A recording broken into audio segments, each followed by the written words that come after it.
Nagpatawag na ng pulong ang Makabayan Bloc sa Kamara para sa lahat ng naghain ng impeachment complaints at mga endorser laban kay Vice President Sara Duterte. Itinakda ang pulong at konsultasyon sa Miyerkules ng umaga upang pag-usapan ang mga susunod na hakbang matapos maihain ang 3 impeachment complaints laban sa pangalawang Pangulo.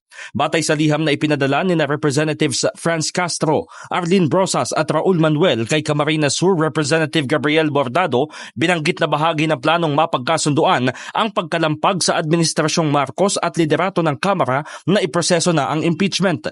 Sa panayam kay Castro, sinabi nitong target nila na magkaroon ng common ground na mapagkakaisahan. Gusto natin siguro may mga effort nila gagawin para kay Speaker, sa leadership ng House of Representatives.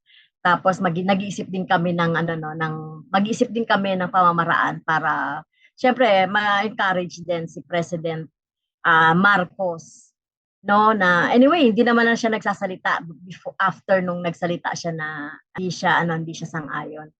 Sa umpisa tatanungin ko muna yung development, baka sila meron ng development doon sa kanilang complaint, no? Baka may pumirma or meron na nagbigay ng pledge doon sa kanilang mga pirmahan. Naipadala na sa complainants at endorsers ng una at ikatlong impeachment complaints ang sulat.